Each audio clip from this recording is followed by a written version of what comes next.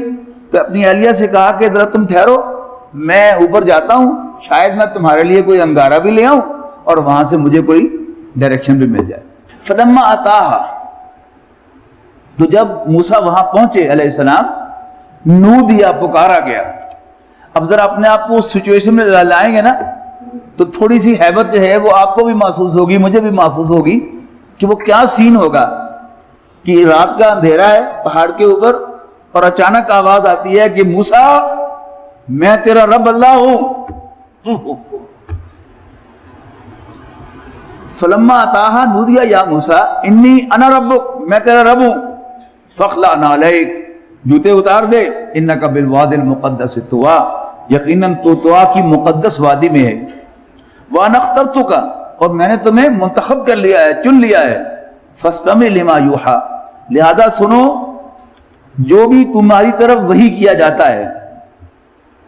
اننی انا اللہ, میں ہی اللہ ہوں. لا الہ الا انا, میرے سوا کوئی عبادت کے لائق نہیں ہے.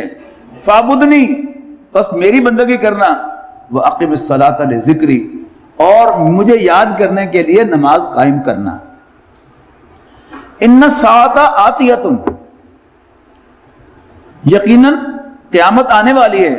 اکاد اخفیہا, میں چاہتا ہوں کہ اس کو پوشیدہ رکھوں, اس کے وقت کو پوشیدہ رکھوں. لتجزا کل نفس بما تسعی, تاکہ بدلہ دیا جائے ہر متنفس کو اس کی سعی و جہد کا, اس کی بھاگ دوڑ کا, اس کی محنت کا. فلا یصدنک عنہا من لا یؤمن بہا, سو نہ روک دے تجھے اس کے فکر سے کوئی بھی شخص جو اس پر ایمان نہیں رکھتا. واتبع ہواہ فتردی, اور پیروی کرتا ہے اپنی خواہشات کی, اور اگر تم نے ایسا کیا تو ہلاکت میں پڑ جاؤ گے. وما تلک بیمینک یا موسیٰ, موسیٰ یہ تیرے دائیں ہاتھ میں کیا ہے؟ قال ہی عصای, حضرت موسیٰ نے عرض کی کہ یہ میرا عصا ہے. اتوکل علیہا, میں اس پر سہارا لیتا ہوں, ٹیک لگاتا ہوں. وأحش بها علی غنمی, اور اپنی بکریوں پر پتے جھاڑتا ہوں. ولی فیہا معارب اخری, اور میرے لیے اس میں اور بھی بہت سے فائدے ہیں. قال القیہا یا موسیٰ, اللہ تعالیٰ نے فرمایا کہ موسیٰ ذرا اس کو پھینک دو نا. فالقاہا فاذا ہی حیۃ تسعی, تو جب انہوں نے اس کو پھینکا تو لاٹھی یکایک بن گئی ایک سانپ جو دوڑ رہا تھا. اب مزید ہیبت میں اضافہ ہو گیا. رات کے اندھیرے میں ایک دم آپ کو سانپ دوڑتا ہوا نظر آئے تو اس ویسے ہی انسان کی جان نکل جاتی ہے. قال خذها لا تخف, اللہ تعالیٰ نے فرمایا پکڑ لو اس کو, پکڑ لو اس سانپ کو, ڈرو نہیں. سنعیدها سیرتها الاولی, ہم اس کو عنقریب اپنی پہلی حالت میں لوٹا دیں گے. وَاضْمُمْ يَدَكَ إِلَىٰ جَنَاحِكَ, اور دبا لو اپنے ہاتھ کو اپنی بغل میں. تخرج بیضاء من غیر سوء آیۃ اخری, یہ نکلے گا بالکل سفید ہو کر بغیر کسی بیماری یا نقص کے. آیۃ اخری, دوسری نشانی بن کر. لنریک من آیاتنا الکبریٰ, تاکہ ہم دکھائیں اپنی بڑی نشانیوں میں سے. اذهب الى فرعون انه طغى, جا فرعون کے پاس, وہ سرکش ہو گیا ہے. اب حضرت موسیٰ علیہ السلام نے دعا کی, رب اشرح لی صدری, ربا مجھے اس مشن کے لیے انشراح صدر عطا کر, میرے سینے کو کھول دے. جس کام میں انسان کی آمادگی ہوتی ہے تو انسان کمفرٹیبلی وہ کام کرتا ہے, اور جس کام میں آمادگی نہیں ہوتی تو یعنی رکاوٹ سی محسوس ہوتی ہے, جیسے اس کا سینہ جو ہے وہ پوری طرح سانس نہیں لے رہا, اسے مناسب سانس نہیں آ رہی. تو پھر یہ عربی زبان کے محاورے ہیں, انقباض تنگی اور انشراح کھلا پن. رب اشرح لی صدری، ربا میرے سینے کو کھول دے، ویسر لی امری، اور میرے لیے میرے کام کو آسان بنا، واحلل عقدۃ من لسانی، اور میری زبان کی گرہ کو کھول دے، یفقہوا قولی، تاکہ لوگ میری بات کو سمجھیں. حضرت موسیٰ علیہ السلام کے معاملے میں تو باقاعدہ لکنت بھی تھی ان کی زبان میں کچھ. وہ ان کے بچپن کا ایک واقعہ ہے جس کی وجہ سے انہیں کوئلہ جو ہے وہ اپنے منہ میں لے لیا تھا اٹھا کے، تو اس کی وجہ سے ان کی زبان میں لکنت تھی. لیکن ویسے بھی یعنی انسان کو گفتگو کا سلیقہ بھی اللہ تعالیٰ سکھاتا ہے، اور اس کو ڈھنگ بھی اللہ تعالیٰ سکھاتا ہے، اور اس کی زبان پر الفاظ بھی اللہ تعالیٰ ہی لے کے آتا ہے. اللہ تعالیٰ کی طرف سے جب انشراح ہوتا ہے تو بغیر کسی تیاری کے، میرا اپنا تجربہ ہے کہ ایسی زبان کھلتی ہے کہ میں خود اشش کر اٹھتا ہوں کہ یہ میں ہی بول رہا تھا. اور بعض اوقات اللہ تعالیٰ بڑی تیاری بھی کی ہوتی ہے، لیکن اللہ تعالیٰ کی طرف سے انشراح نہ ہو تو زبان چلتی نہیں انسان کی. لیکن جیسے میں نے کیا کہ عام آدمی کے لیے بھی یہ انشراح صدر بھی ضرورت ہے کسی بھی کام کو کرنے کے لیے، اور زبان کی گرہ کا کھلنا، اور یہ اللہ تعالیٰ کھولتا ہے، یہ انسان کے بس کی بات نہیں ہے. وَاجْعَلْ لِي وَزِيرًا مِّنْ أَهْلِي، اب یہ تاریخ انسانی کی سب سے بڑی سفارش یہاں پر ذکر ہو رہا اس کا. وہ کیا کہ حضرت موسیٰ علیہ السلام نے اللہ تعالیٰ سے درخواست کی کہ میرے بھائی ہارون کو بھی نبی بنا کر میرا ساتھی بنا دے. بہت بڑی سفارش ہے نا. وَاجْعَلْ لِي وَزِيرًا مِّنْ أَهْلِي، اور میرے گھر والوں میں سے میرا ایک وزیر بنا. وزر کہتے ہیں بوجھ کو. کل ہی ہم نے پڑھی ہے وہ آیت، لا تزر وازرۃ وزر اخری، کوئی بوجھ اٹھانے والا کسی دوسرے کا بوجھ نہیں اٹھائے گا. تو وزر کے معنی بوجھ، وزیر بوجھ اٹھانے والا. آپ دیکھ رہے ہیں کہ ہمارے وزراء بیچارے کتنا بوجھ اٹھاتے ہیں، ان کی کمر جو ہے وہ ٹوٹ رہی ہوتی ہے قوم کا بوجھ اٹھا کے. تو وَاجْعَلْ لِي وَزِيرًا مِّنْ أَهْلِي ہارون اخی، بنا دو میرے گھر والوں سے میرا ایک نائب، بوجھ بٹانے والا، یعنی میرا بھائی ہارون. اشدد بِهِ أَزْرِي، مضبوط کر اس کے ذریعے سے میری کمر، میرا ہاتھ، اس کو میرا دست و بازو بنا. وَأَشْرِكْهُ فِي أَمْرِي، اور اس کو میرے کام میں شریک کر. کئی نُسَبِّحَكَ كَثِيرًا، تاکہ ہم تیری بہت زیادہ تسبیح کریں، وَنَذْكُرَكَ كَثِيرًا، اور تجھے بہت زیادہ یاد کریں. بہت خوبصورت آیات ہیں. اِنَّكَ كُنْتَ بِنَا بَصِيرًا، یقیناً تو ہمارے سب حالات کا پوری طرح نگران ہے، دیکھ رہا ہے. قَالَ قَدْ أُوتِيتَ سُؤْلَكَ يَا مُوسَىٰ، اللہ تعالیٰ نے فرمایا کہ موسیٰ چل پھر تیری فرمائش پوری کی جاتی ہے، جو تم نے مانگا ہے تمہیں دیا جاتا ہے. اب آئی وہ بات، وہ فلمی انداز، جیسے میں نے کہا نا کہ ڈرامائی انداز یا فلمی انداز، درمیان میں کہانی شروع کر دی تھی، اور اب وہ شروع سے اللہ تعالیٰ کی زبانی کھلے گی. وَلَقَدْ مَنَنَّا عَلَيْكَ مَرَّةً أُخْرَىٰ، اور اس سے پہلے بھی ہم نے تم پر ایک احسان کیا تھا ایک مرتبہ. اِذْ أَوْحَيْنَا إِلَىٰ أُمِّكَ مَا يُوحَىٰ، جب ہم نے وحی کی تیری ماں کو، یعنی تیری ماں کو یہ بات بتائی، خواب میں بتائی، اشارتاً بتائی، یہ ویسے دل میں ڈال دی. تو یہ سب وحی کی صورتیں ہیں. اللہ تعالیٰ ہی دل میں بات ڈالتا ہے، اللہ تعالیٰ ہی خیال پیدا کرتا ہے، اللہ تعالیٰ ہی انڈرسٹینڈنگ دیتا ہے. یہ ہماری بدقسمتی ہے کہ ہم اس کو بھول جاتے ہیں کہ سب کچھ اللہ تعالیٰ کر رہا ہے. تو اذ اوحینا الی امک، جب ہم نے وحی کی تیری ماں کی طرف، ما یوحا، جو بھی وحی کی، ان اقذ فیہ فی التابوت، کہ رکھ دو اسے صندوق میں، فقذ فیہ فی الیم، اور پھر اس صندوق کو دریا میں بہا دو. فَلْيُلْقِهِ الْيَمُّ بِالسَّاحِلِ، دریا ساحل پر پھینک دے گا، دریا اس کو ساحل پر. يَأْخُذْهُ عَدُوٌّ لِّي وَعَدُوٌّ لَّهُ، اس کو اٹھا لے گا میرا دشمن اور اس کا دشمن یعنی فرعون. وَأَلْقَيْتُ عَلَيْكَ مَحَبَّةً مِّنِّي، اور میں نے طاری کر دی تھی تم پر اپنی طرف سے محبت. یعنی اللہ تعالیٰ کے کچھ بنائے ہوئے چہرے ہوتے ہیں نا، وہ غیر معمولی اٹریکٹیو ہوتے ہیں. یعنی اگر آپ حسن کے پیمانوں سے اسے ناپنا چاہیں تو شاید وہ غیر معمولی حسین نہیں ہوتے، لیکن یٹ ان کے اندر کوئی ایسی اٹریکشن ہوتی ہے کہ جو بھی دیکھتا ہے اس بچے کو پیار کرتا ہے. تو حضرت موسیٰ علیہ السلام پر بھی اللہ تعالیٰ نے اپنی محبت کا ایک عکس ڈال دیا، جس کا نتیجہ نکلا کہ جو بھی دیکھتا وہ ان سے پیار کرتا۔ وَلِتُصْنَعَ عَلَىٰ عَيْنِي، تاکہ تو پرورش پائے میری نگرانی میں، اِسْتَمْشِي أُخْتُكَ فَيَقُولُ هَلْ أَدُلُّكُمْ عَلَىٰ مَنْ يَكْفُلُهُ فَرَجَعْنَاكَ إِلَىٰ أُمِّكَ كَيْ تَقَرَّ عَيْنُهَا وَلَا تَحْزَنَ۔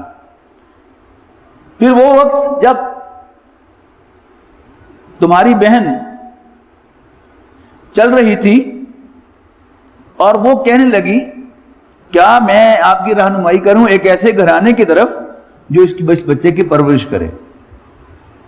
یہ کیا تھا کہ یہ دوسرے مقام پر ذکر آئے گا کہ حضرت موسیٰ علیہ السلام کے اوپر ایک تو اللہ تعالیٰ نے اپنی محبت کا عکس ڈالا، دوسرا کام اللہ تعالیٰ نے یہ کیا کہ تمام جو بھی فوسٹر مدرس تھی، دائیاں، ان کا دودھ حضرت موسیٰ پر حرام کر دیا کہ حضرت موسیٰ علیہ السلام ایک پہلے ذہن میں کیفیت لائیے کہ بادشاہ کی ملکہ نے ہوا کیا کہ حضرت موسیٰ کے والدہ نے وہ صندوق میں بند کر کے حضرت موسیٰ علیہ السلام کو دریا برد کر دیا۔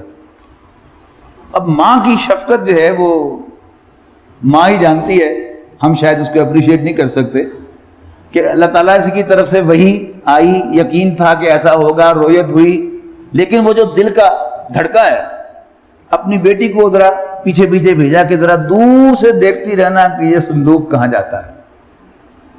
تو دریا کی ایک بے جو تھی وہ اس محل کے اندر سے ہو کے گزرتی تھی، اور ملکہ جو ہے وہ دریا کے کنارے بیٹھی ہوئی تھی، تو اس نے اپنے غلاموں سے ملازموں سے کہا وہ دیکھو کیا چیز آ رہی ہے۔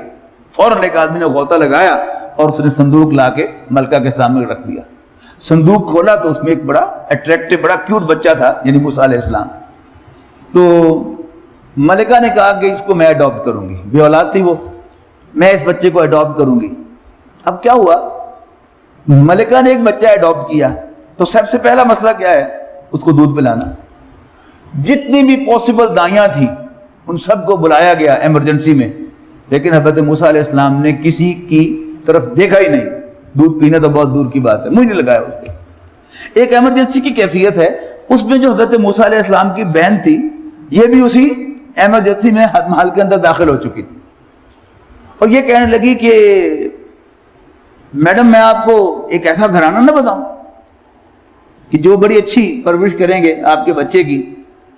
انہیں فوراً کسی نے سوچا نہیں کہ یہ کون لڑکی ہے، کون سی فوسٹر مدر لا رہی ہے، وہ کیا لے کیا، وہ فوراً اپنی والدہ کو لے آئی، اور جب حضرت موسیٰ علیہ السلام کو ان کی والدہ نے گود لیا تو حضرت موسیٰ علیہ السلام نے جھٹ ان کا دودھ پینا شروع کر دیا۔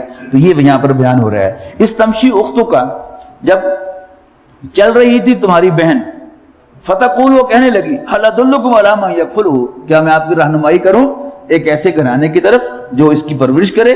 فرجعناک الی امک کی تقر عینھا، یہ ہے وہ احسان، اور پھر ہم نے تمہیں لوٹا دیا ہے موسیٰ تمہاری ماں کی طرف تاکہ اس کی آنکھ ٹھنڈی ہو، ولا تحزن، اور وہ غمگین نہ ہو۔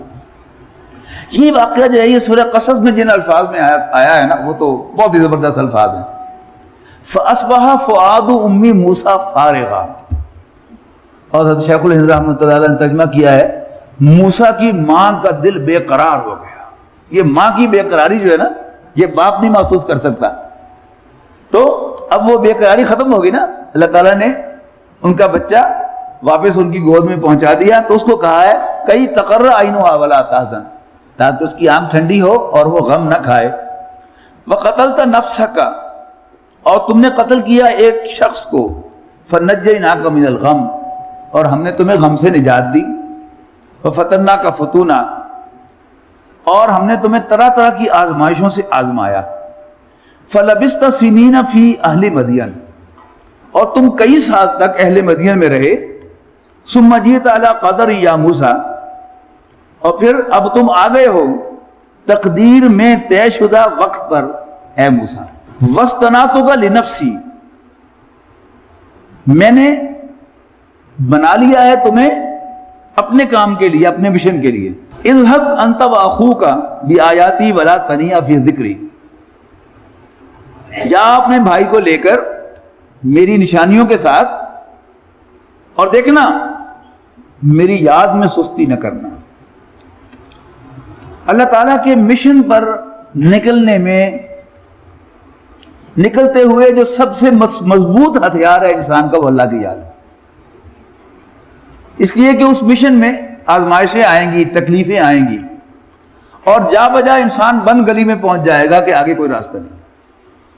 لیکن اگر دل میں اللہ تعالیٰ کی یاد ہوگی تو انسان کبھی مایوس نہیں ہوگا، اور پھر جب اللہ کی یاد ہوگی پھر اللہ تعالیٰ جو ہے وے آؤٹ نکالے گا، انسان خود دنگ رہ جائے گا کہ ہیں یہ تو کبھی سوچا بھی نہ تھا۔ اچھا، اب یہ واقعات حضرت یوسف علیہ السلام کا بھی واقعہ میں نے عرض کیا تھا کہ حضور صلی اللہ علیہ وسلم کو اتنی تفصیل سے بتایا، کیوں بتایا؟ اور بھی بہت سی وجوہات ہوں گی، لیکن ایک یہ کہ دیکھو یوسف کے بھائیوں نے ان کو کنویں میں پھینکا، لیکن ہم نے پھینکوایا تھا انہیں کہاں سے کہاں پہنچانے کے لیے۔ اب اے نبی، آپ کے سامنے بھی ایک مشن آ رہا ہے، آ گیا ہے کہ تم نے اللہ کے دین کو غالب کرنا ہے۔ اب یہ کیونکہ مکی صورت ہے، مکی زندگی میں دور دور تک اس کے کوئی آثار نہیں تھے، بلکہ سچ پوچھیے تو اس کا تذکرہ جو ہے وہ بھی ایک حماقت کی بات شمار ہوتی ہے۔ گلو جی کیا پدی کا جو پتہ نہیں کیا کیا باتیں کفار کرتے ہوں گے۔ اب اس میں حضرت موسیٰ علیہ السلام کی کہانی کا سنانا، دیکھو میں نے موسیٰ کو بچایا کہ نہیں، میں نے بس بنی اسرائیل کو فرعون اور آل فرعون کے پنجے سے چھڑایا کہ نہیں۔ تو سب سے مضبوط ہتھیار اللہ کی یاد۔ اذهبا الى فرعون انه طغى، تم دونوں جاؤ فرعون کے ساتھ، وہ سرکش ہو گیا ہے۔ فقولا له قولا لینا، تو ذرا اس سے نرمی سے بات کرنا، لعلہ یتذکر او یخشی، شاید کہ وہ نصیحت حاصل کرے اور ڈر جائے۔ قالا، دونوں نے عرض کی، ربنا اننا نخاف ان یفرط علینا، اے ہمارے رب ہمیں اندیشہ ہے کہ وہ ہم پر زیادتی کرے گا، او ان یطغی، یا زیادتی میں حد سے بھی بڑھ جائے گا۔ قال، اللہ تعالیٰ نے فرمایا، لا تخافا، مت ڈرو دونوں، اننی معکما اسمع و ارى، بے شک میں تم دونوں کے ساتھ ہوں، میں سننے والا بھی ہوں دیکھنے والا بھی ہوں۔ بچے کو باپ کوئی کام کہتا ہے تو بیٹا کہتا ہے ابو جی میں تو بڑا مشکل کام ہے، میرے تو نہیں ہونا۔ باپ اس کو تھپکی دے کر کہتا نہیں پتر میں تیرے نال، تو بچے میں ہمت آ جاتی ہے۔ میڈیکل پروفیشن میں ایک بچہ طالب علم جو ہے وہ MBBS کا امتحان پاس کرتا ہے تو ہاؤس جاب میں جاتا ہے۔ اب جب پہلے دن اس نے آپریشن کرنا ہوتا ہے تو اس میں بڑا خوف ہوتا ہے کہ انسان کے پیٹ چاک کرنا، اس کے جسم پر چاقو چلانا، ہمت نہیں ہو رہی ہوتی۔ لیکن جب پروفیسر اس کو تھپکی دیتا ہے نہیں پتر سانبھ لواں گے، وہ ڈاکٹر جو ہے وہ دلیر ہو جاتا ہے۔ اور جس کو اللہ تعالیٰ تھپکی دے کیا وہ دلیر نہیں ہوگا؟ تو یہ بہت بڑی بات ہے کہ جاؤ میں تمہارے ساتھ ہوں، میں تمہیں دیکھ رہا ہوں اور سن رہا ہوں۔ اسمع و ارى فاتیاہ، لہذا جاؤ تم اس کے پاس، فقولا، اور اس سے کہو انا رسولا ربک، ہم دونوں تیرے رب کی طرف سے بھیجے ہوئے۔ اب فرعون کا کلیم کیا تھا؟ انا ربکم الاعلی، میں تمہارا سب سے بڑا آقا ہوں۔ تو اب حضرت موسیٰ اور حضرت ہارون کا اس کے دربار میں جا کر یہ کہنا کہ ہم تیرے رب کی طرف سے بھیجے ہوئے ہیں، اس کی بہت بڑی انسلٹ تھی۔ فقولا انا رسولا ربک فارسل معنا بنی اسرائیل، تو میرے ساتھ بنی اسرائیل کو بھیج دو ہمارے ساتھ، ولا تعذبہم، اور ان سے بیگار نہ لے، قد جئناک بآیۃ، ہم تمہارے پاس ایک نشانی لائے ہیں، من ربک، تیرے رب کی جانب سے، والسلام علی من اتبع الہدی، اور سلام اس کو جو ہدایت کی پیروی کرے۔ انا قد اوحی الینا، یہ حقیقت ہے کہ ہم پر وحی آئی ہے، ان العذاب علی من کذب وتولی، کہ جو بھی جھٹلائے گا اور منہ پھیرے گا اس پر عذاب آئے گا۔ قال فمن ربکما یا موسیٰ، اب فرعون کہنے لگا اچھا موسیٰ کون ہے تمہارا رب؟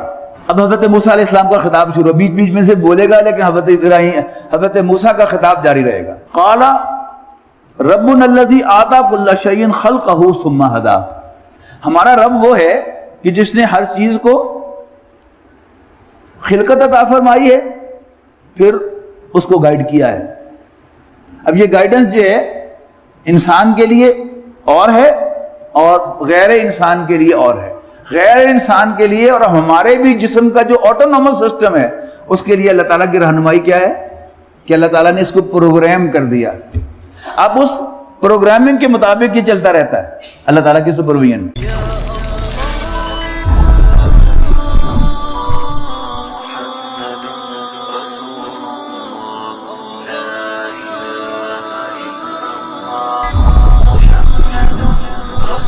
يا